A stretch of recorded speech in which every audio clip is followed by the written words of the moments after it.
Buenas noches. Buenas noches. Está con nosotros la profesora Paula Andrea García Arenas, quien es profesora nuestra en la Pontificia Universidad Javeriana. Este año con Jason estamos viendo la clase de Pablo, entonces la profesora es nuestra acompañante en el proceso, y con Uriel es también nuestra profesora de sinópticos. Entonces, pues para nosotros es un motivo de mucha alegría que en esta noche la profe nos esté acompañando. Ella es doctora en teología de la Universidad Pontificia Bolivariana, magíster en teología bíblica de la Universidad Pontificia de Salamanca, licenciada en teología de la Universidad Pontificia Bolivariana.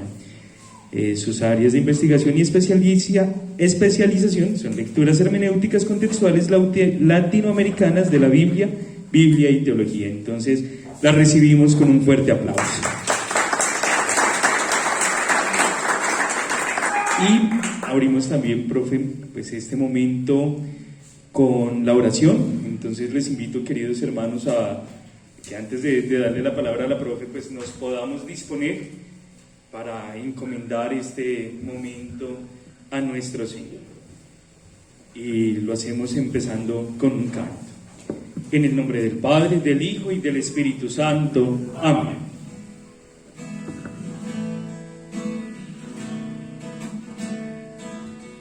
El Espíritu de Dios está en este lugar. El Espíritu de Dios se mueve en este lugar. Está aquí para consolar. Está aquí para liberar, está aquí para guiar, el Espíritu de Dios está aquí. Muévete en mí, toca mi mente y mi corazón, llena mi vida de tu amor. Muévete en mí, Dios Espíritu, muévete en mí.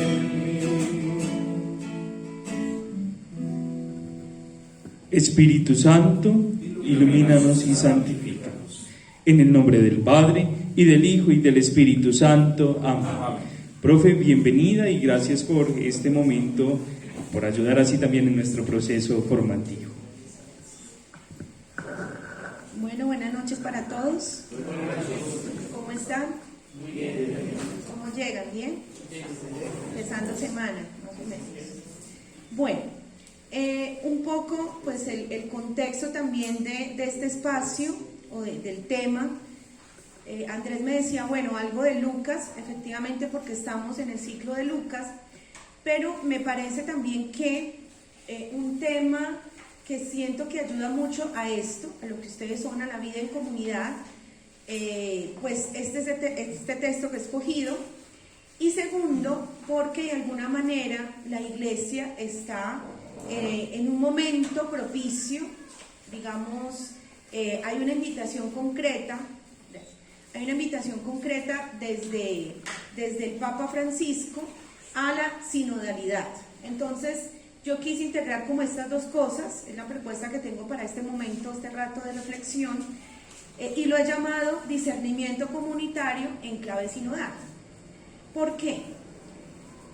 Lo primero, y esto ustedes ya lo saben de memoria, sínodo, caminar juntos. Pero la pregunta que debemos hacernos es caminar ¿cómo? Es decir, si yo camino más rápido y el otro camina más lento, ¿a qué paso debemos ir? Porque no vamos a ir juntos, ¿sí?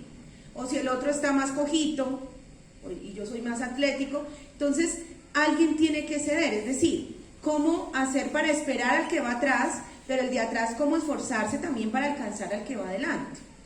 ¿Quiénes van adelante en la iglesia? ¿Quiénes van atrás en la iglesia? ¿Sí? Entonces son preguntas que creo que no es solamente una frase ya hecha de caminar juntos y tan bonitos y nos imaginamos de la mano, pero el caminar es una realidad, de hecho, exigente, ¿sí? Exigente. Segundo, ¿qué implica el camino? Y sobre todo para Lucas, ¿no? ¿Qué implica el camino? Encontrarnos gente. Los caminos no son baldíos, no son solos. Entonces, creo, y por eso les preguntaba, vienen de fuera, están aquí, ¿por qué salir? De hecho, por ejemplo, el trayecto de aquí a la universidad, ¿cuántas personas nos encontramos? Y sobre todo si es en el transporte público más, ¿cierto? El que pide, el que canta, el que... Entonces, toda esa realidad es la que nos vamos encontrando. Por eso, Lucas prefiere el camino como lugar de encuentro, y casi que para Lucas es un lugar teológico, porque es donde Jesús se encuentra con los que no se debía encontrar. Y cuando digo no se debía, es porque está en la sinagoga y hay gente que no puede entrar en la sinagoga. Si está en una casa y es privada, pues hay gente que no está invitada. Entonces, ¿dónde encontrar a las personas que no son invitadas, que son excluidas? En los caminos. Por eso les digo, en el Transmilenio. Y uno dice, ¿y por qué los dejan subir? Porque no se los pueden prohibir. Pero ahí están, ¿ven? Entonces, el camino implica encuentro con otros. A lo mejor personas conocidas, pero también incluso personas, insisto, inesperadas. No digamos desagradables porque también va sonando ya como un término despectivo, pero sabemos que en el judaísmo sí había personas que no nos podíamos cruzar, además porque nos hacen impuros, que ese es precisamente el texto del samaritano, ¿no? Que yo le decía a Andrés, claro, es un texto lucano que inmediatamente se nos viene, casi que es representativo de Lucas, pero sí va por ahí, ¿no? El sacerdote sabe que va al templo, esa es su meta, pero él no esperaba encontrarse a alguien que lo habían asaltado, no esperaba. Entonces, ¿qué hacer? Entonces, vamos para la universidad. No, yo no me puedo ponerme a encontrarme con nadie porque llego tarde a la clase, ¿sí? Me cierran la puerta. Entonces, eso es lo que Lucas quiere ir desmontando, y yo creo, y lo he visto así, que el Papa Francisco nos está invitando, es bueno, vamos a hacer un pare y miremos cómo es que estamos caminando, y hacia dónde estamos caminando y con quién nos estamos encontrando, y la tercera cosa es, ¿y hacia dónde vamos? Bueno, vamos a caminar juntos, pero ¿a dónde? ¿A dónde nos va a llevar este camino? ¿Dónde termina el camino? Y como les decía, el que llega primero, el que llega después, y si es juntos la propuesta, entonces aquí es donde nos planteamos todos estos roles, funciones, ministerios y carismas dentro de la iglesia. Entonces, otro texto que también, pues yo voy a ir haciendo referencia, eso van a ver ustedes que nos vamos a dar casi un recorrido por toda la Biblia, pero un texto que Pablo sabe explicar muy bien y sabe cómo funciona esto de la comunidad y la colegialidad, es 1 Corintios 12. Entonces Pablo dice, mire, hay gente en la iglesia que es ojo y sabe direccionar y sabe para dónde va, pero hay gente en la iglesia que es pie y son los que nos llevan, los que trabajan, los que, ¿sí? Y Pablo dice, el ojo no le puede decir al pie no te necesito, como el pie tampoco le puede decir al ojo, ¿sí ven? Entonces Pablo ya nos está invitando a reflexionar, ¿y cuál es mi función? Yo soy mano, soy pie, soy ojo, ¿y qué son mis compañeros o quiénes van cumpliendo esos roles dentro de la iglesia? Entonces aquí es donde yo siempre cuento una anécdota porque me parece interesante y que ilumina un poco también hacia dónde vamos hoy con esta reflexión. Estamos todavía en el contexto, y es que, como lo dijo Andrés en mi currículo, pues yo tengo los títulos eclesiásticos. Ese sería otro tema para otro día con otro café, porque profesor, ¿usted por qué estudia teología? Eso es un cuento largo, hoy no va a ser, qué pena, otro día les cuento. Pero el hecho de haber estudiado teología es como si, y por eso digo que esa es la anécdota, cuando yo estudié con 40 compañeros seminaristas, obviamente, no habían largos, sobre todo en esa época. Y eran 40 porque además en Medellín también estudian de varios seminarios, no solamente del mayor. Entonces, el día que nos graduamos, que recibimos el título, se les ocurrió decirme, ya te puedes ordenar. Y yo decía, ¿y por qué? Sí, o sea, eso no es mi interés, y obviamente fue en broma, pero desde ese día, de ahí para adelante, imagínense hace cuánto, y siempre que doy una charla, conferencia, y puedo estar hablando de Pepito Pérez, preguntas del público, sí, usted se quiere ordenar. Yo digo, otra. Entonces, bueno, entonces yo sí me reía y bueno, el chiste y salía con cualquier cosa. Hasta que un día en una conferencia, de hecho estaba hablando de mi tema doctoral de la cirofenicia, y lo estaba exponiendo, y lo vi, preguntas, una señora, y además fue así, no, en vivo, no fue escrito. ¿Usted qué piensa de la ordenación de mujeres? Entonces ya, tanto tiempo, y a mí se me saltó, le dije, mire señora, pero no le dije grosero, sino que le dije, usted me está haciendo esa pregunta por importancia o por servicio. Entonces usted me está preguntando si yo me quiero ordenar para ser más importante o para servir más. Entonces la señora ya sí no supo qué decir, se le quedó así. Yo le dije, porque el rol que yo estoy desempeñando y que vengo desempeñando hace muchos años es de formadora de formadores. O sea, yo me he dedicado a la docencia universitaria de los seminaristas que van a ser ordenados. Entonces yo le pregunto, ¿dónde sirvo más? ¿Ordenada o formando a los que se van a ordenar? Entonces ya así la señora, ay, no, sí, no, sí, de profesor. Ese es el servicio que yo estoy prestando. Porque si fuera por dónde es más importante, eso sí no se lo sabría responder, le dije. Porque no sé qué es más importante para usted. Y me imagino que sí, es el CLE. Entonces, lo digo por eso, porque llega un punto en que el ojo es lo máximo, pero ¿qué haría el ojo queriendo ir allá y no poder? Porque no es bien. ¿Sí me hago entender? Entonces, sí, muy importante y todo el ojo, pero necesitamos también pies en la iglesia. Y los pies necesitan el ojo que les diga hacia dónde vamos a ir. Entonces, esa imagen paulina, combinada con la propuesta lucana, yo creo que nos va a iluminar mucho qué significa caminar juntos, qué significa vivir en comunidad. Porque, por eso dice discernimiento comunitario, nosotros no podemos hacer todo. Y esa es una gran crítica que sea, y digo crítica pues en general, de la formación. Leas en este texto, pero es que tenemos la pastoral, pero es que tenemos el deporte, pero es que tenemos la vida comunitaria. Habría que mirar cuáles son nuestras prioridades o no. Entonces, estamos en un tiempo de estudio, nos vamos a dedicar a estudiar, estamos en un tiempo pastoral, sí, pues hay que prestar servicio y hay que hacer deporte y la vida y la oración. Entonces, eso también nos lo tenemos que replantear como nuestra vida comunitaria. Y nos vamos a encontrar en este texto que es que no podemos hacer todo. No podemos. Además, y peor, no lo vamos a hacer por toda la vida. En algún momento nosotros hasta aquí llegamos. ¿Y quién viene detrás? ¿Estamos preparando nuevas generaciones? Entonces, esa es la antesala. Y por eso me ha movido mucho traerles este texto, sobre todo, insisto, en un contexto de vida comunitaria, de formación y en un momento sinodal.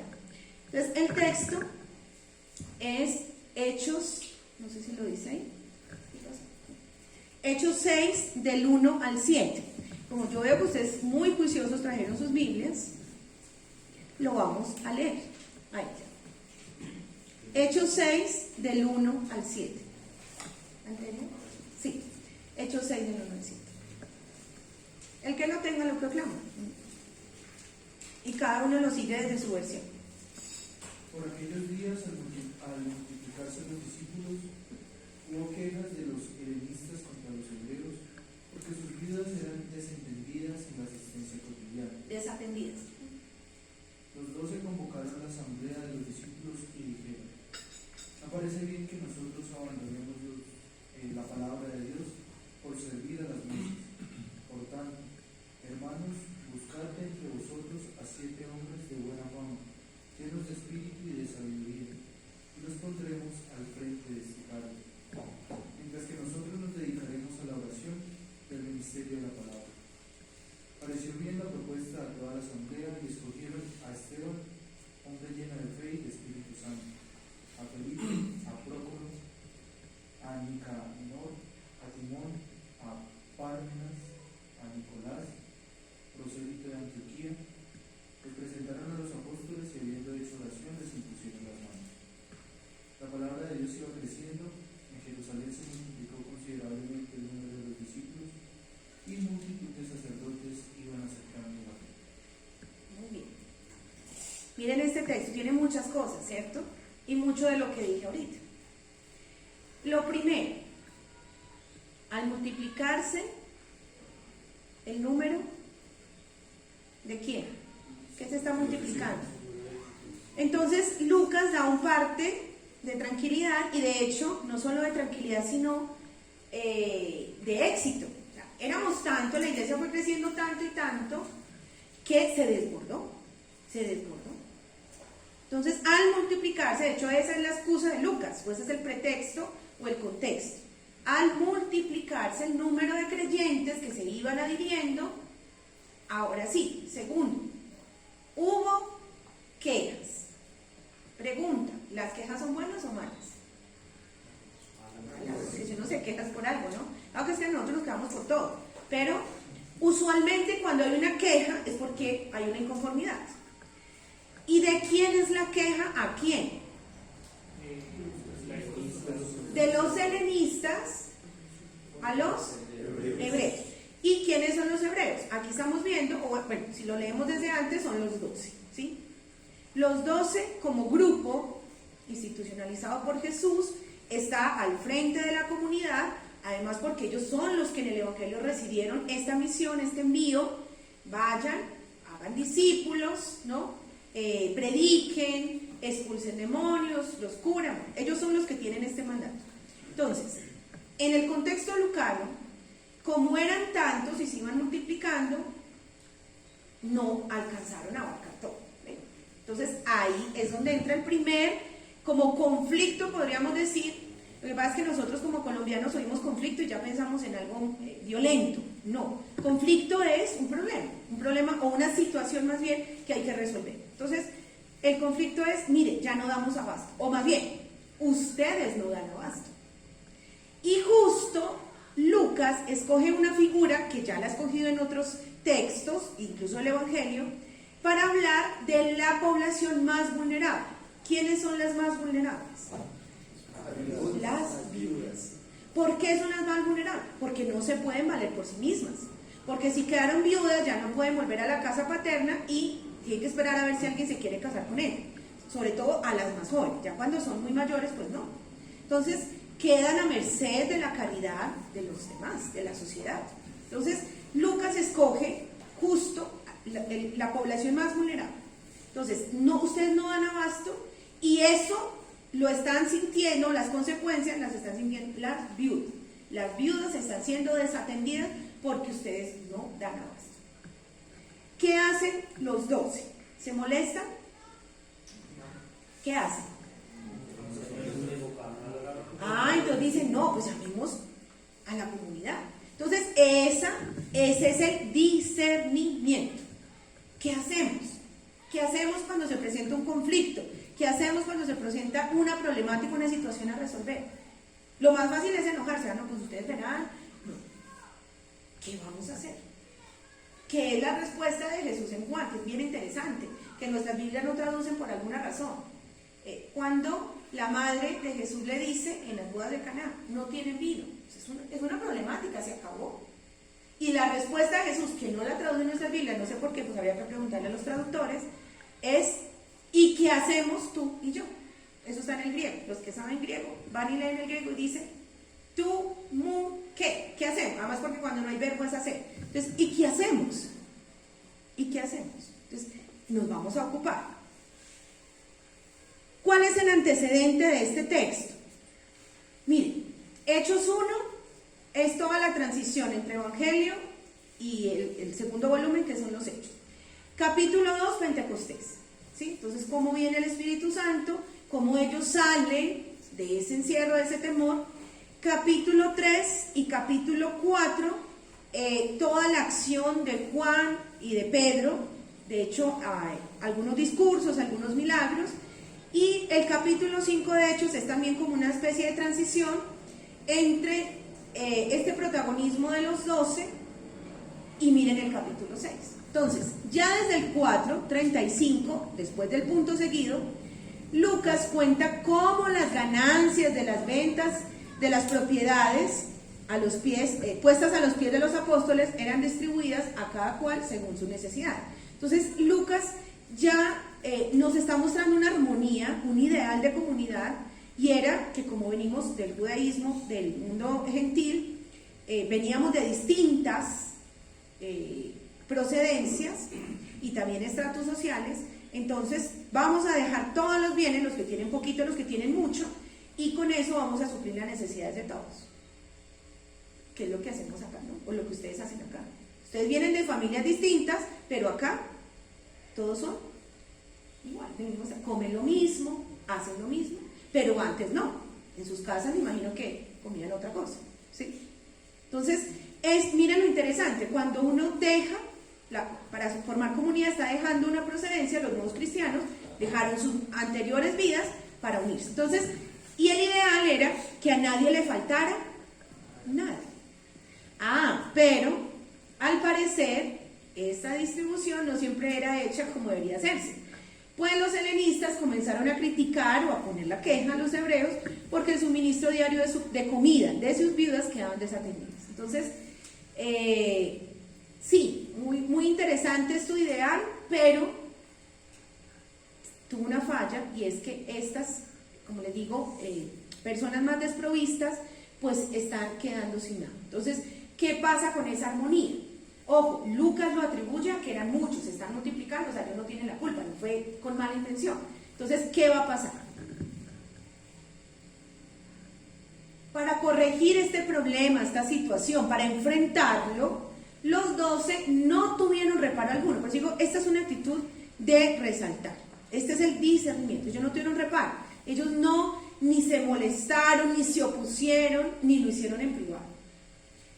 Reestructurar la organización de la primera comunidad. Y yo he dicho mucho esta frase, que de hecho el Papa es el que en algún momento la dijo, yo no sé si fue a propósito de Fratelli Tutti, no sé si fue en el contexto de la pandemia, pero en alguno de estos espacios lo dijo, y es que lo que más daño le hace a la iglesia es el famoso siempre se ha hecho así. Eso hace mucho daño. Temerle al cambio hace daño. Es que siempre lo hemos hecho así por siglos y siglos y siglos. Pues sí, pero ahora los signos de los tiempos nos muestran otra cosa. Entonces los 12 dicen, pero Jesús nos mandó esto y siempre lo hemos hecho así. Sí, pero miren que la situación es otra. Se están multiplicando los creyentes. Entonces, esto es bien interesante porque es reestructurar la organización comunitaria. A lo mejor ya no nos funciona. Antes nos funcionaba, genial, ya no. Y hay que estar abiertos también a eso. Entonces, eso digamos que es de resaltar en los 12. Reestructurar la organización de esa primera comunidad que viene desde Jesús. ¿Qué propone? Construir un grupo de 7, y aquí pongo personas, porque, claro, el texto pone antropos en vez de andros, pero efectivamente, pues, los líderes de la comunidad, sobre todo en comunidades que vienen del judaísmo, lo que hablábamos de Antioquía, pues tienen que ser varones. Y cuando digo tienen que ser es porque las mujeres apenas están entrando en la vida social, ellas no están. Personas que pudieran servir a las mesas. De hecho, servicio a las mesas es ya como un dicho de decir lo social, encargarse de lo social, porque con la mesa vienen más cosas. Es decir, si la viuda está enferma, usted no le va a decir, no, mire la comida, tiene que mirar qué tiene. Entonces, es mucho más allá que la simple comida o las mesas, pero se llama servicio a las mesas. Y encargarse de la distribución. Esto para que los 12 pudieran continuar, dice el texto, sin distracción alguna, con el ministerio de la palabra. Entonces nos encontramos dos términos que ustedes tienen ahí en sus Biblias. Servicio y ministerio. Servicio y ministerio. Resulta,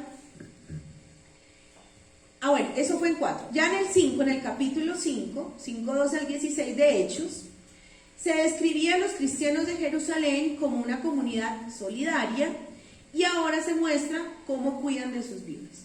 Las viudas, ya lo dije ahorita, bueno, acá es donde está un poco el antecedente, tenían con frecuencia necesidades particulares, eran vulnerables al abuso, a la negligencia, pues habían perdido a sus maridos, su principal fuente de apoyo y sustento, en una sociedad dominada por varones. Lucas 7:12, que es donde encontramos efectivamente la curación del hijo de la viuda. La suerte de la viuda, reducida con frecuencia a la pobreza por la muerte de su marido, era un tema sobre el que la ley y los profetas hablaron con frecuencia. Entonces aquí está el Deuteronomio, está Isaías, está Jeremías, está Malaquías, porque como les digo, es más el prototipo de los anahuim, de los pobres de Yahvé, es la tipificación de las viudas. ¿Qué pasa entonces con la historia lucana? ¿Cómo sigue esa historia? Ahora en el Hechos 6 relata cómo los cristianos de Jerusalén descubren la forma de ayudar a dichas mujeres, a dicha población, pero de lo que da cuenta no es tanto de ocuparse de un problema puntual, sino del inicio de la reestructuración de la primera comunidad. Pone de manifiesto también una preocupación por el servicio apropiado de la palabra de Dios, porque entonces no es que, bueno, entonces vámonos todos a servir las mesas y ¿quién se ocupa de la evangelización? Tampoco, ¿sí? Entonces por eso digo que es el discernimiento. ¿Cómo hacer para que nos ocupemos de ellos o de ellas, de esta población, pero sin dejar también lo que es primordial? Aquí los dos entonces les puse, y por eso digo que se resalta, en Lucas aparecen con un claro sentido de lo que es prioritario. Entonces hay como una especie de superlativo que nos dice esto es más importante o es primero. Entonces hay un orden de prioridades. De manera que el conflicto se resuelve dentro de la iglesia de Jerusalén, como se le llamó en Hechos 5:11.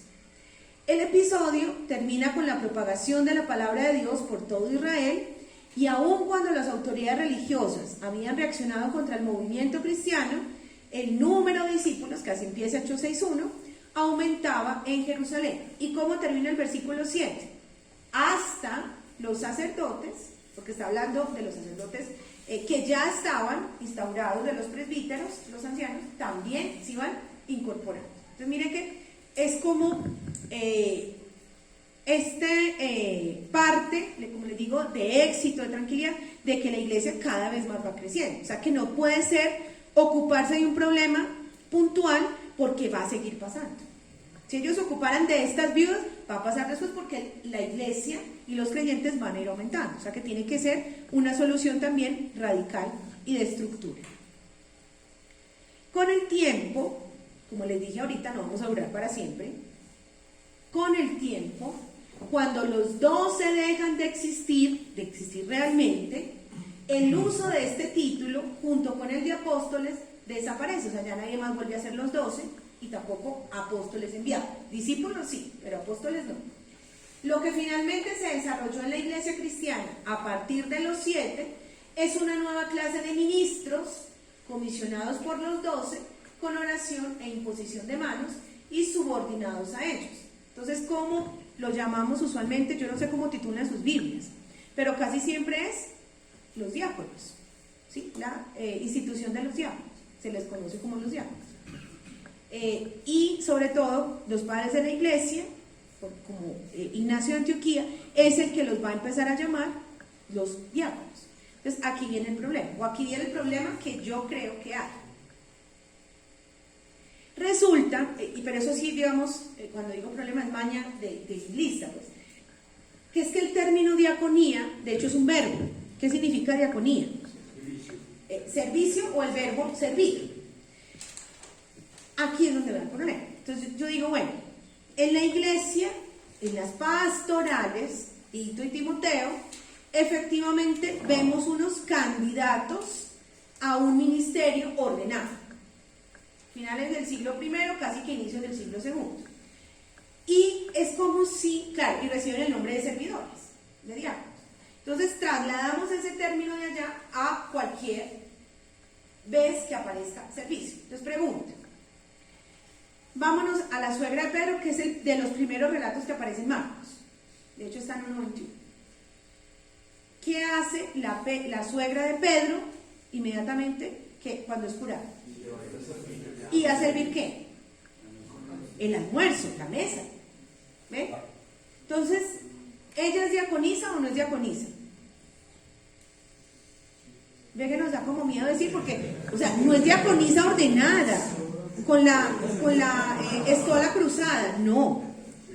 Pero el verbo es diaconei, diaconei, tú, Zeus. O sea, se puso a servirlos a ellos. No sé si me hago entender. Entonces, ¿es diaconisa? Sí, sin miedo, o sea, sí. Pues digo, no ordenada, no la piensen con la bandita cruzada, no. Pero es servidora, se puso a servirles. ¿Sí me hago entender?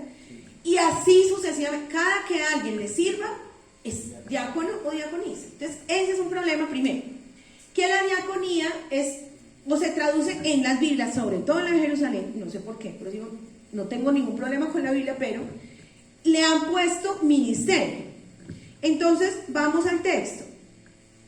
Los 12, estamos en el versículo. No, sí, pero cuando aparecen los ministerios. Aparece en el versículo 4. ¿No es más abajo? En el 4. Mientras, entonces dice, todo el 4. Bueno, desde el 3, porque por eso es que dice, busquen entre ustedes para ponerlos al frente de esta tarea. 4. Mientras nosotros nos dedicaremos a la oración y al ministerio de la palabra. Entonces, ¿qué está diciendo el texto? A la diaconía de la palabra y le pone el ministerio. Pero resulta que estos hombres los necesitan para, ahora sí, versículo 2, servir a las mesas. ¿Ven? Diaconei de las mesas. O sea, el problema es del traductor, no es nuestro. El traductor, el mismo verbo diaconei, lo puso a servir a los diáconos y a los 12 les puso ministros. Pero eso ya es viciado del traductor. ¿Y por qué digo viciado? Porque como ya el título es los diáconos, entonces uno dice, ¿qué pasó ahí? Si el verbo es el mismo. Entonces, ¿qué debería decir? Servidores de las mesas, servidores de la palabra, o ministro de las mesas y ministro de la palabra. ¿Sí me hago entender? O sea, por eso digo, sí, es maña nuestra, pero ¿qué más hacemos si es el mismo verbo? Y ahí es donde queda nuestro problema de importancia. Por eso les decía, ¿ven? Del superlativo. La señora me pregunta por qué siempre le han puesto a los ministros ordenados el superlativo. Y a los que sirven en otro contexto, pues menos. Pero es el mismo servicio. Uno sirve a la palabra, el otro sirve a la mesa. ¿Ven dónde va radicando? Y por eso digo, el problema va radicando, sí, de años atrás, pero es que los mismos autores nos dicen, es que es distinto. No es distinto. Sí, este servicio de los 12 se los pidió Jesús, claro, y los designó y los vocacionó, pero es que este servicio los está pidiendo la iglesia. Y entonces viene, ahí es donde, bueno, sí, justo ahí estaba pues el 6.4, el verbo diaconeo. Entonces, estos, los 7, han sido nombrados para servir o atender a las mesas, y el verbo diaconeo. Puesto que este término aparece aquí de varias maneras, se ha considerado a los 7 como los primeros diáconos, aun cuando el término diaconoi, que en otros lugares del Nuevo Testamento, se aplica a personas especiales. Entonces, no es lo mismo Filipenses 1.1, no es, porque pareciera que ya son personas que como venían sirviendo, ese sea su rol. Entonces, Filipenses dice, yo Pablo, Tito y Timoteo, a los diáconos que hay en Filipos. Y dice, ya están institucionalizados. No, a lo mejor es ya un servicio reconocido. ¿Quién aparece en Romanos 16.1? La diaconisa Febe. Ay, entonces se habían diaconisas, pero le estamos diciendo que sí habían diaconisas. Claro, o sea, si esta señora, a lo mejor viuda, o a lo mejor no, se dedicó a servir a la iglesia, la reconoce, sí, la servidora, la diaconisa, ¿ven? Porque es un servicio y muy probablemente ella se consagró a servir, es decir, o no tiene familia, o la tenía, pero es reconocida por servir y por eso la llaman la diaconisa. ¿Me hago entender? Pero no es con la estola cruzada. Que en el siglo IV, hasta el siglo IV, ¿hubo diaconisas en la iglesia? Sí, por una cosa muy puntual. El bautismo en la iglesia se empezó a dar en adultos. El bautismo de niños es a partir del siglo IV. ¿Cómo llegaban los adultos a bautizarse? Por inmersión. Eran en piscina. Y efectivamente, pues no iban con chaqueta a bautizarse. ¿Cómo iban? O desnudos o en ropa interior. Y entonces empezó a haber mucho pudor con las mujeres que llegaban a ser bautizadas, porque pues los ministros ordenados no se sentían muy cómodos. Entonces, designaron unas mujeres para bautizar a las mujeres. Puntual. diaconisas. ¿Usted sabía diaconisa en la iglesia? Claro, porque les pidieron un servicio puntual. ¿Por qué, por favor, en nombre de la iglesia no nos bautizan a las mujeres? Hasta que en el siglo IV empezaron a bautizar niños y el problema se acabó. Entonces ya, mi Dios les pague, muchas gracias, pues ya no la necesitamos. ¿Ven? O sea, es que es muy interesante porque es una iglesia que sale a responder a los problemas que va encontrando o a las situaciones que va encontrando. Entonces, diaconisa fe. Y ya las pastorales, 1 de Timoteo, sobre todo el capítulo 3, que habla de los candidatos, eso ya es otra cosa. Pero digo, no las podemos equiparar. Cuando aparecen hechos, es un servicio. Los 7 sustantivados aparecen en Hechos 21.8. Leamos Hechos 21.8, para que sus Biblias no se aburran.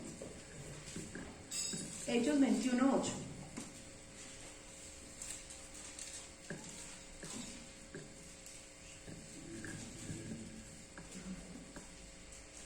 Al siguiente salimos hacia Cesarea. Una vez allí entramos en casa de Felipe, el evangelista, que era uno de los 7, y nos hospedamos en su casa. ¿Ven? Uno de los 7. O sea que sí ya es un término, así como Judas era uno de los 12, ¿se acuerdan? O Tomás, uno de los 12, así van a ser los 7. Entonces ya es un término sustantivado que les da un cierto carácter institucionalizado. Los 12 y los 7. Entonces ya he hecho los 7. Y contrasta, y ojo, cuando yo pongo contrasta, complementa con los 12. O sea, no están adversarios. No es ustedes cuántos van a predicar y nosotros cuántos vamos a servir. No es una competencia. Son 2 servicios en la iglesia. Entonces, yo quiero que miremos en el texto, que ustedes tienen delante, que dónde está el discernimiento comunitario. ¿Qué hacen los 12? ¿Cómo suscitan el discernimiento? En el texto. ¿Dónde está? ¿Qué actitud o qué acción denota un discernimiento comunitario?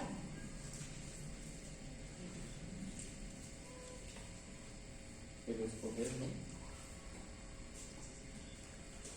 El escoger. Hay un término que dice, les pareció bien, ¿sí lo ven? La propuesta les pareció Bien, a toda la asamblea. ¿Está o no está el discernimiento comunitario? Porque no es a dedo. Los 12 no dijeron, si yo conozco un amigo. No. Escojan entre ustedes 7 varones de buena fama. ¿Qué es tener buena fama? Y que los conozcan. O sea, que tengan buena fama es buen ejemplo, coherencia, que dentro de ustedes, que los conozcan ustedes. Segundo requisito, llenos de Espíritu Santo. La frase preferida por Lucas. Es la frase que más aparece en todos sus personajes. Todos los personajes famosos de Lucas, desde Jesús, María, Juan Bautista, ahora Esteban, Pedro, todos los personajes lucanos están llenos del Espíritu Santo. Lleno, eso es una expresión que tiene mucho sentido. Porque si es hombres que tengan el Espíritu Santo, no, eso no suena lo mismo. Porque si yo estoy lleno, ya no me cabe nada más. ¿No les ha pasado cuando se llena con una hamburguesa, un perro? Ya no me cabe ni un tinto. Eso. Imagínense estar lleno del Espíritu Santo. No, es que no me cabe nada. No me cabe ni los malos pensamientos, no me cabe la pereza, no me cabe nada. Tengo que estar lleno. Entonces, Lucas lo sabe. Si fueran hombres que tengan el Espíritu Santo, sí, yo tengo un poquito. No. Llenos. Entonces, de buena fama, llenos de Espíritu Santo y de sabiduría. Si tampoco pues puede ser tonticos. ¿Y qué es sabiduría? Entendimiento, que sepan de verdad esto, discernir, que sepan actuar. O sea, sabiduría, hombres sabios, claro. Pues digo, no pueden ser los de menos tampoco. Y la comunidad sabe quiénes son esos personajes, pues digo, justo pues son varones, pero que tienen buena fama, llenos del Espíritu Santo y con sabiduría. Y escogieron a estos 7. Entonces empiezan el orden, Esteban y Felipe. Los otros 5 no vuelven a aparecer. Eso también es muy común en la Biblia en general, las listas. Eso es muy común. Ya Pármenas, Nicolás, No sabemos, pero sí sabemos de Esteban y de Felipe. Entonces, discernimiento comunitario. Los presentaron, les pareció bien, o sea, fueron aprobados por toda unanimidad. ¿Y qué hicieron después de eso? Antes de la imposición de manos.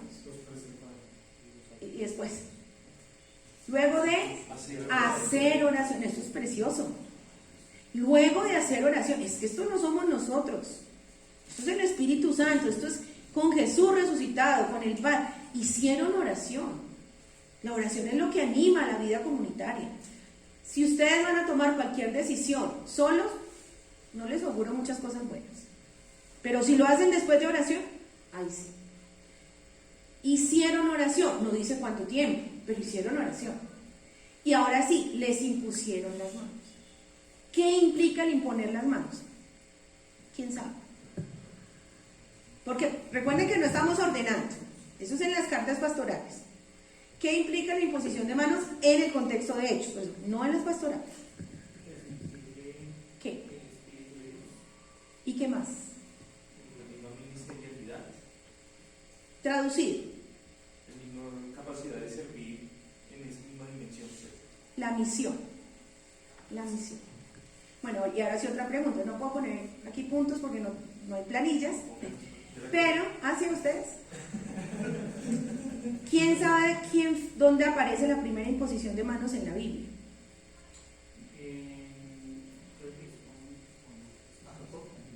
No, Jacob, sí. Voy a tener que leer. Más para allá. No, es que Jacob es la bendición de su papá que se le robó a Saúl. Pero es bendición, no es imposición de manos. Es por eso. Bueno, para que no nos den las 10 de la noche, Moisés. Moisés, lean Deuteronomio 34:9. Y además con eso se les van quedando las citas. Antiguo Testamento. No sé cómo no veo el movimiento de las Biblias. Deuteronomio 34:9. ¿Qué dice? Que después digan que esto yo me estoy inventando, ¿no? Ahí está. Josué, hijo de Nun, estaba lleno del espíritu de sabiduría, porque Moisés le había impuesto las manos. Estaba lleno del espíritu de sabiduría porque Moisés le había puesto las manos. ¿Y por qué le impuso las manos Moisés? Además ya se va a acabar el libro y el Pentateuco. Porque Moisés ya se va a morir, ya se va a ir. Y entonces, ¿cuál era la misión de Moisés? Llevar al pueblo de Egipto a Canaán. Llegó a la puerta, ya todos sabemos el contexto por qué. ¿Quién sigue con la bandera? ¿Quién sigue con la antorcha? Josué. Entonces le impuso las manos, hasta aquí llego yo, sigue tú con mi misión, que era llevarlos a Canaán, y eso es lo que hace Josué. Tenía el espíritu de sabiduría porque Moisés le había impuesto las manos y le pasó la antorcha y dijo, quedas tú con este encargo. ¿Ven tan bonito? Segunda pareja de imposición de manos, Elías y Eliseo. Cuando Elías se iba a ir al cielo y iba a ser arrebatado, le dijo a Eliseo, ¿qué quiere? ¿Qué dijo Eliseo? La tercera parte de tu espíritu. Y dice que le impuso, o pues le pasó el espíritu, que quiere decir que le pasó la misión. Y es tan bonito, y lo confirma el mismo texto que dice el narrador. Cuando los profetas de los sacerdotes vieron a Eliseo, exclamaron, es Eliseo con el espíritu de Elías. Precioso, porque no perdió la identidad, sigue siendo Eliseo, pero con el encargo de Elías, con el espíritu de Elías. Josué sigue siendo Josué, con sus características, con su liderazgo, pero saben que tiene la misión de Moisés. Entonces, es Elías con el espíritu de Eliseo. Y ahora vemos a los 12 imponiendo las manos a los 7. Bellísimo. Hasta aquí llegamos nosotros, ya hicimos lo que teníamos que hacer, cumplimos cabalmente lo que Jesús nos encomendó, ya, sigan ustedes. Pasamos la antorcha, el encargo, la misión, y eso es la imposición de manos. ¿No les parece muy lindo? Y entonces la pregunta, los escogieron para servir a las mesas. Capítulo 7. ¿Qué hace Esteban en el capítulo 7? ¿Sirve a las mesas? Martirio de Esteban. Da testimonio con su propia vida. Está predicando y además es hecho un discursazo de toda la historia de salvación. Capítulo 8. ¿Cómo traducen sus titulan sus Biblias el capítulo 8 de Hechos? Persecución de la iglesia. Y tiene que haber otro subtítulo con Felipe. Felipe en Samaria. ¿Qué va a hacer Felipe en Samaria? ¿Atender las mesas? A evangelizar a Samaria. Y como les dije ahorita, en el camino, Lucas, en el camino se encontró a un etíope eunuco. Porque es que uno en el camino se encuentra gente. Y Felipe no se lo esperaba tampoco, porque él iba era para Samaria a evangelizar y se lo encontró en la mitad del camino. Y entonces empieza a decirle, venga, yo vengo leyendo Isaías, pero yo no entiendo. Si está hablando de él o de otro, y entonces Felipe le dice, pero tú entiendes eso que le dice, ¿cómo? Lo voy a entender si nadie me lo explica. O sea, ¿qué está haciendo Felipe? Sirviendo a la palabra, más ministro de la palabra, ¿para dónde? Hasta el punto de que cuando le explica al eunuco y entiende, dice, oiga, aquí hay un charquito. ¿Qué impide que tú me bautices si ya entendí? Si tú ya me evangelizaste, ya me puedes bautizar. Entonces vemos a Felipe sirviendo a la palabra y bautizando. Él no está sirviendo a las mesas. ¿Sí me hago entender? Entonces, claro, son ministros igual que los 12. Igual, solo que hay un relevo generacional. Sigamos. Ya nos queda un poquito. Resulta, ¿qué es lo que les dije ahorita? Pues simplemente acá lo digo como mejor. La función asignada a los 7 no corresponde con los siguientes episodios. En menor escala, este episodio sirve de introducción a la ejecución de Esteban, capítulo 7, uno de los 7 y primer mártir. Esto permite al lector ver cómo Esteban llegó a ocupar un lugar prominente en la iglesia, San Esteban, y así Lucas prepara al lector para la narración de su historia. En el capítulo 8 vemos a Felipe evangelizando a Samaria y posteriormente a un etíope. Los comentaristas han sugerido a veces que el nombramiento de los 7 fue una manera de ocuparse de las necesidades de los no judíos o helenistas, mientras que los 12 se ocuparían de las de los judíos. Y esto tiene mucho sentido, porque resulta que Gálatas 2:1 al 10 es otro texto armónico, comunitario, prácticamente se desprende de acá. Y ustedes saben que primero fue Pablo que Lucas. Es muy probable que Lucas esté haciendo eco de esta armonía. Lo más importante de Gálatas 2, del 1 al 10, es el versículo 9. O sea, Gálatas 2:9. Porque dice, y ambos es un texto muy bonito, nos dimos la mano en señal de comunión. No, esto es precioso. ¿Quiénes con quiénes? Los de Jerusalén, Santiago, Cefas y Juan, con los que evangelizan a los no judíos, Pablo y Bernabé. Pero eso es muy bonito, porque en cualquier parte de este mundo, dos personas que se den la mano es que estamos de acuerdo. Estamos haciendo un trato, ¿sí? Nos estamos comprometiendo con algo. Dar la mano, en cualquier cultura, eso es en cualquier cultura. Nos dimos la mano, y además lo dice, en señal de comunión. Ese texto también es muy bello. ¿Y cuál era la comunión? ¿Cuál fue el trato que cerraron? Entonces ahí sí el del versículo 7.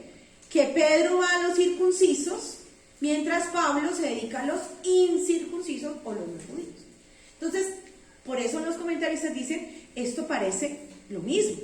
Pareciera que los 12 con los judíos y los hebreos, por eso los llaman hebreos, y los helenistas, estos 7, con los no judíos. Eso también es muy probable, porque además, como les digo, vemos justo a Felipe con un etíope eunuco o en Samaria. Esto puede ser, ¿sí? Pero lo interesante aquí, más allá de si a unos o a otros, es cómo son ministerios complementarios. Entonces, eso es lo que quiero un poco como ir cerrando. Terminamos es con los dos personajes. Esteban, hombre lleno de fe en Cristo resucitado, es decir, un cristiano vigoroso, lleno del Espíritu, esto es investido con la fuerza y la elocuencia otorgada por el Espíritu. Esto está en Hechos 7:55, vuelve y lo dice Lucas. Esteban, lleno del Espíritu Santo, proclamó. Y en Hechos 6:8 es descrito además como lleno de gracia y de poder, en el versículo 10 como un orador con sabiduría y espíritu. Felipe, y además esto también es bonito porque Felipe el Evangelista, que es uno de los 7, en Hechos 21:8, que fue el que leímos ahorita, dice que es padre de 4 hijas doncellas que profetizaban. Es figura prominente en el capítulo 8 y en la iglesia primitiva. ¿Por qué digo que esto es bello? Porque de ahí se ha tomado la figura de los diáconos permanentes. La iglesia la toma de ahí. Porque Felipe tiene 4 hijas. Es decir, no es célibe como al parecer eran los 12 o dejaron por lo menos su familia. Felipe, al ser padre de familia, está prestando un servicio a la iglesia. Entonces, eso también, pues digo que es lo que se llama la atención de acá. ¿Por qué quiero cerrar con esto? Resulta que tenemos otro relato en Lucas. Ustedes saben, y si no lo saben lo aprenderán, Lucas es el evangelista de los duplicados. A Lucas le encanta duplicar todo, vamos por complemento. Entonces, tiene un relato de una mujer encorvada que es hija de Abraham, y tiene el relato de Zaqueo, que es hijo de Abraham. Si Marcos tiene un ciego, pues Lucas le pone 2, y así sucesivamente. O sea, él duplica. Y este parece ser un duplicado de Lucas. Es decir, primero Lucas 10, 38, 42, y el duplicado es Hechos 6, 1 al 7.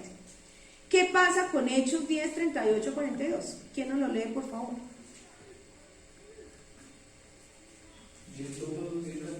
Sí, un corito. Hágale. Yendo desde el camino, entró en un pueblo y una mujer llamada Marta le recibió en su casa. Tenía ella una hermana llamada María, que sentada a los pies del Señor escuchaba su palabra.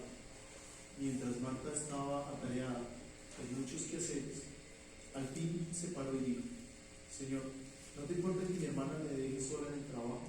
Dile pues que me ayude. Le respondió el Señor: Marta, Marta, te preocupas y te agitas por muchas cosas, y hay necesidad de pocas, o mejor de una sola. María ha elegido la mejor parte, que no le será quitada. ¿Sí vieron la conexión? Muy evidente la conexión con nuestro texto, y además, precioso también el texto. Pero la clave antes de cualquier cosa está en la necesidad. En este momento, dice Jesús histórico, ¿no? En este momento no hay necesidad de más, porque ¿cuántos no habían ya cristianos multiplicados? En este momento no hay necesidad sino de estar a los pies míos, porque además estoy yo. Eso lo dice en Juan. Nadie ayuna cuando el novio está. Cuando no está, ayune, pero cuando está, pues no. Entonces, en este momento hay necesidad de una sola. Pero Lucas está diciendo que en otro momento hay necesidad de otra cosa, porque los cristianos se están multiplicando. Entonces, mira la palabra necesidad. Segundo, una María a los pies del maestro, la otra sirviendo a la mesa porque está haciendo el almuerzo también. ¿Qué pasaría si las dos están sentadas a los pies de Jesús? Y se les cayó la casa del mugre. ¿Y qué pasa si las dos están haciendo el almuerzo? Se pierde la experiencia con Jesús. ¿Ven? ¿Ven que es que esto no es ni alta teología, es que es del común y es de la lógica. María, ministerio de la palabra. Pues no aparece el verbo diaconé, pero está al servicio, su ser está vuelto a escuchar la palabra, y a Marta la vemos atareada en la mesa. La expresión de Marta, dile que me ayude, quiere decir que María puede ir a hacer el almuerzo y ella quiere ir a sentarse, sí, y si no, no lo iría. O sea, si es que Marta no pudiera y usted siempre se va a encargar del almuerzo, ¿para qué dice dile que me ayude? Ya estaría resignada. No tendría por qué pedirle eso a Jesús. ¿Ven? Entonces, claramente Marta en algún momento se podrá sentar a los pies del Señor y María le tocará pasar a la cocina o a la mesa. ¿Ven? Entonces son servicios intercambiables, complementarios, porque mientras una hace la otra, complementarios. Superlativo. Esto sí es verdad, y esto sí lo dice Jesús. María ha escogido la parte, no la más importante. Jesús dice, escogió la parte más importante, la mejor. Es que ese superlativo es distinto. ¿Cómo no va a ser mejor dedicarnos a la oración y a la palabra? Claro. Pero hay necesidad también de ocuparnos de otras cosas. Necesidad. Y hay que saber discernir cuándo es momento de uno y cuándo es momento de otro. Discernimiento comunitario. Por eso es nuestra expresión. ¿Cuál es mi conclusión? De mi experiencia, de mi vida comunitaria y de mi lectura, que de la oración y la palabra se desprende el servicio y la caridad.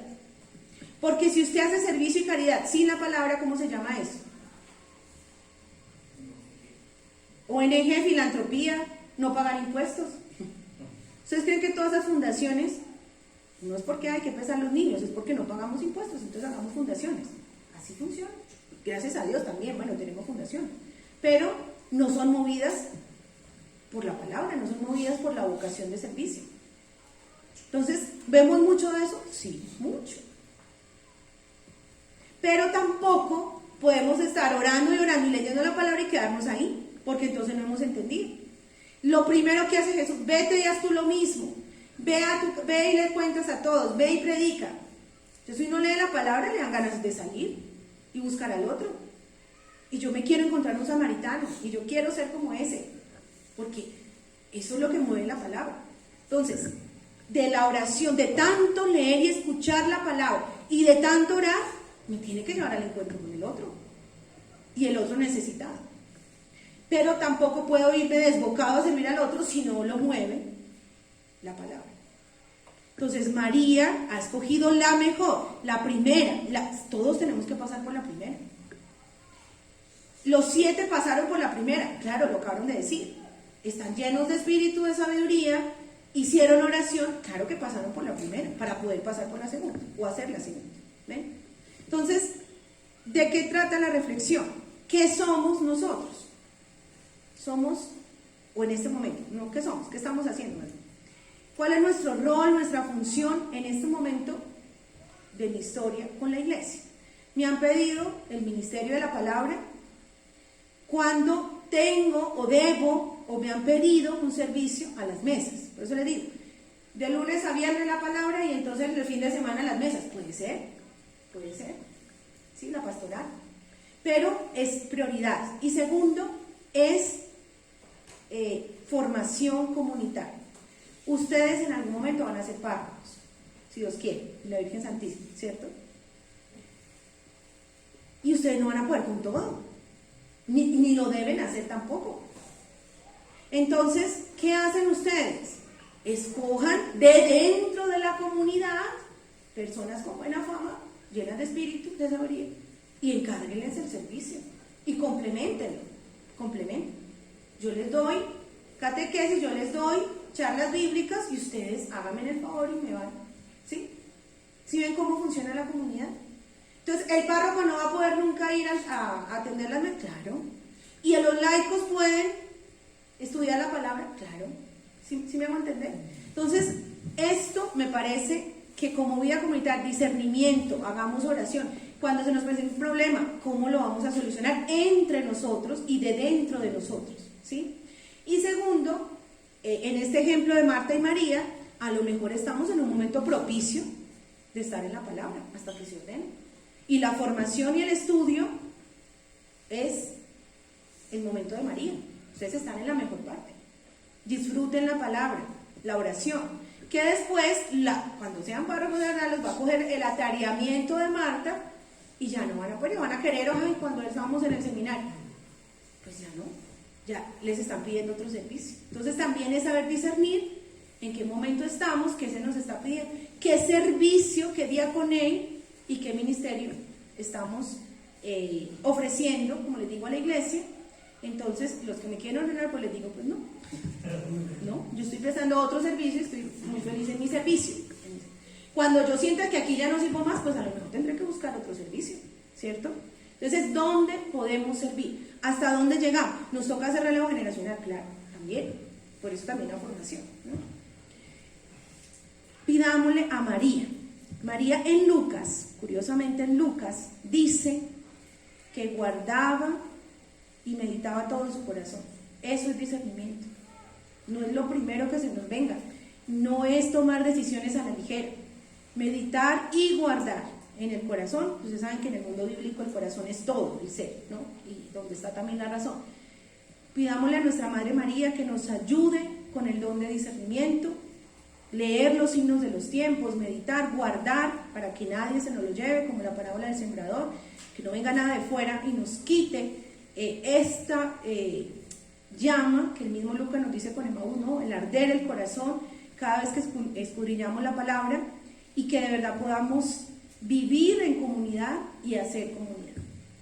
Muchas gracias.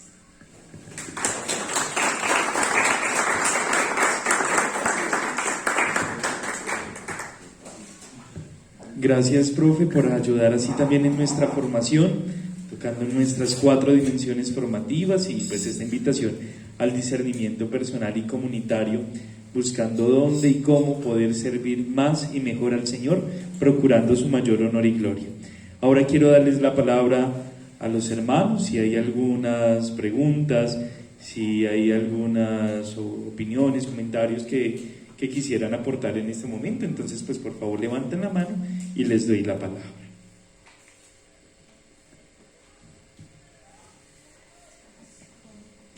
Wilmer. Una parte en Hechos de los Apóstoles 5:20, que el ángel los libera de la prisión y dicen: vaya y anuncien al pueblo en medio del templo todo lo referente a esta forma de vida. Esa forma de vida es, yo siempre la relación como a esa comunidad que de una forma, ¿no? Como ese estilo de vida comunitario. ¿Sí es de eso, no? Claro, porque de hecho son los evangelios y es Lucas el que dice la expresión mirad cómo se ama, mirad cómo vive. O sea, finalmente ellos, es en Hechos 11:25 que dicen que se les llamó por primera vez cristianos como nombre, pero ellos fueron ya identificados, o su identidad era mirad cómo se ama. Entonces ese es el estilo de vida comunitario. Tiene que haber una armonía, tiene que haber una coherencia, efectivamente. Por eso el antitestimonio, que es al inicio de Hechos, es están encerrados con miedo. Eso es lo contrario a la comunidad. Por eso Lucas es el que nos pone Pentecostés, como es el Espíritu el que nos saca y nos da esta vida comunitaria, que fue la que vi en el 5, ponían el 4, ponen todo en común, ¿no? Según sus necesidades, a nadie le falta nada. Entonces, efectivamente, hablen de cómo es posible vivir así. Porque si tú ves, por ejemplo, la multiplicación de los panes, alguien tiene 5 panes y el resto no tiene nada. ¿Por qué ese tiene 5 panes? Porque usted está acumulando cuando los otros no tienen. Entonces, el cristianismo se trata desde que todos tengan, todos coman y hasta sobre. ¿Ves? Entonces, sí, hablen de que es posible una vida distinta en comunidad. Es eso.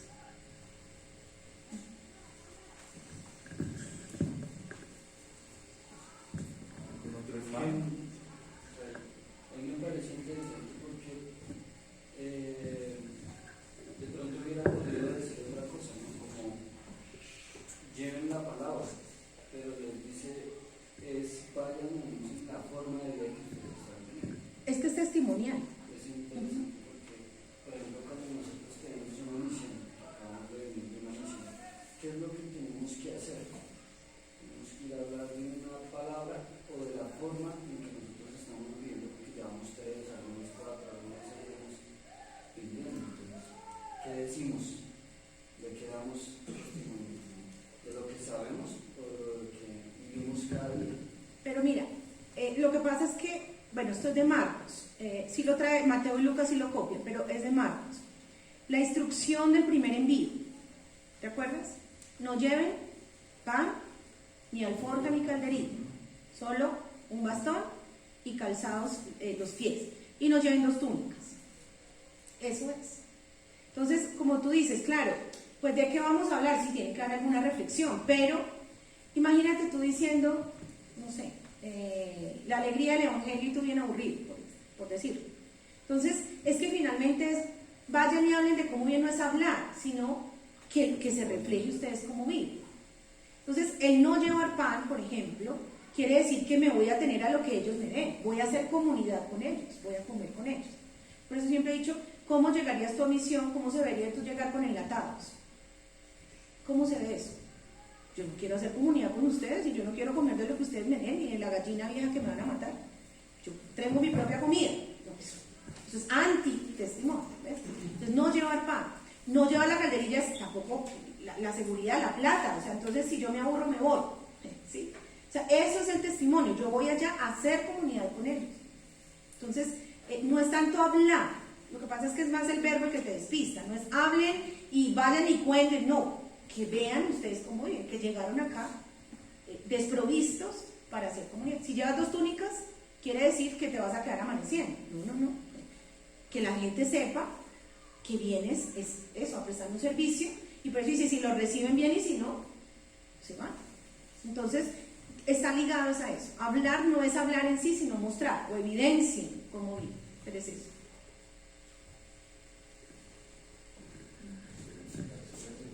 ¿Algún otro hermano?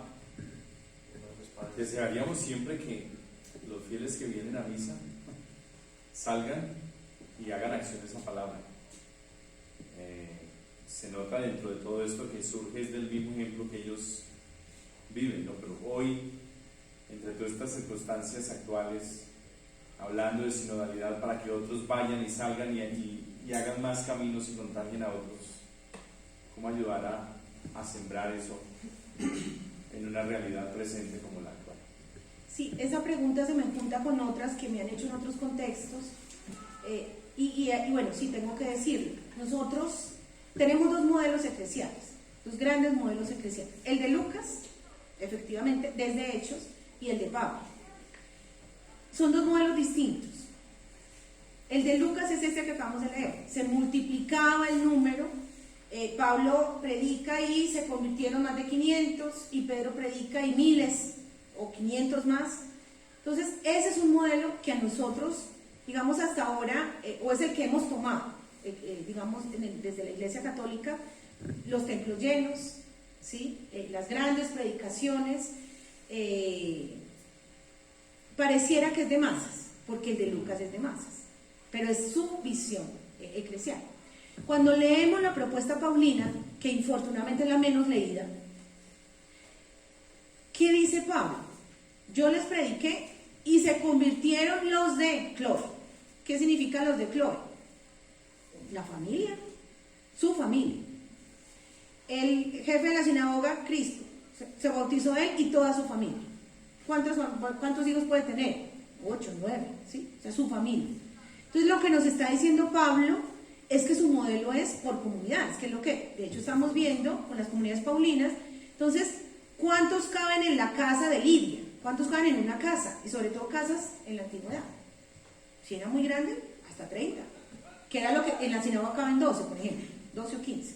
Entonces, la comunidad de Filipos, pensábamos que eran 500, o eran parroquias, no, es que son unos 30 los que caben.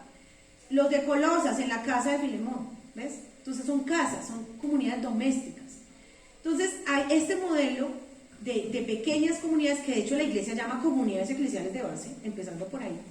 Es eso, es si yo logro que mi familia o esta pequeña comunidad entienda y viva de esta manera, esa comunidad va a ser otra comunidad, va a ir a estos, van haciendo comunidad.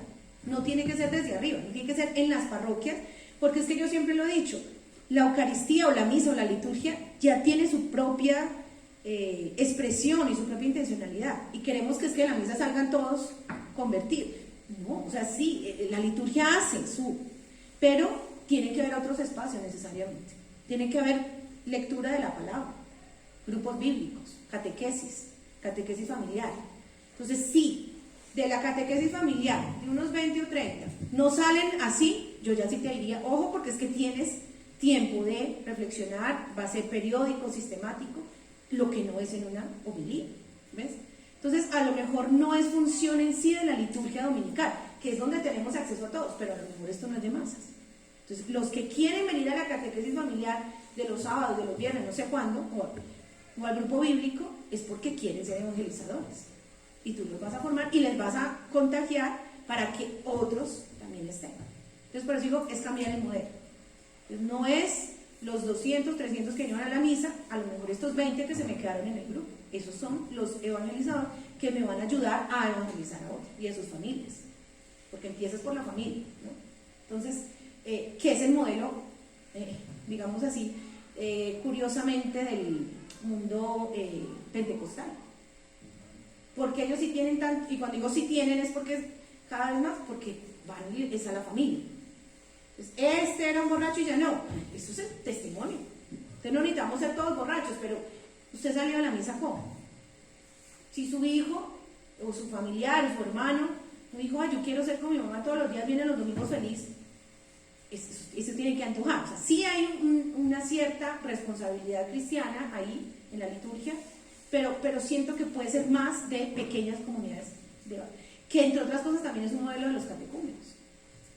Ustedes conocen el camino neocatecumenal, y es pequeños grupitos, y este forma a otro, y este a otro, y mire cuántos son. Entonces por eso digo, esos son los modelos, porque es más fácil yo, si tengo un grupo de 20, conocer los nombres de los 20, si comiste o no comiste, si estás desempleado o no estás desempleado, si tienes problemas con tus hijos, que a los 200 o 300 de la misa. Entonces, sí, yo creo que es cambiar un poco también el modelo. Implica eso un poco esos dos términos de Francisco, de callejear la fe, la iglesia en salida. Claro, pero es eso. Tú para callejar y para eso tienes que ser pequeños grupos, no puede ser en masa. Pues digo, porque es la mentalidad de Lucas, pero el mismo Lucas dice, no fue tan así, esto era difícil, era complejo, pero es su ideal, el de las masas. El de Pablo es más real, de las familias. Gracias.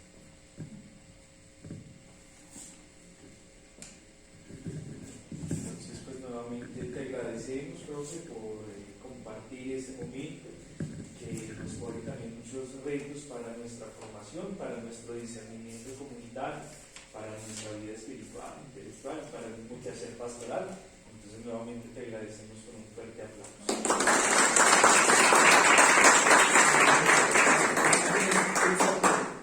No hacer trabajo. Sí, que podía. No, si después dice, vea, la profesora dijo, no, yo les invito y les sugiero que miren, pero no, ¿qué tal? Como fuera después ya, ir a las parroquias. Pues les agradecemos, queridos hermanos, el esfuerzo también de la casa por este momento. Ha sido una actividad propuesta por la vida espiritual a cabeza del padre Gerardo con Fabián Tell y de la vida intelectual. Entonces pues le pido también al padre Gerardo poder terminar con la oración y la bendición.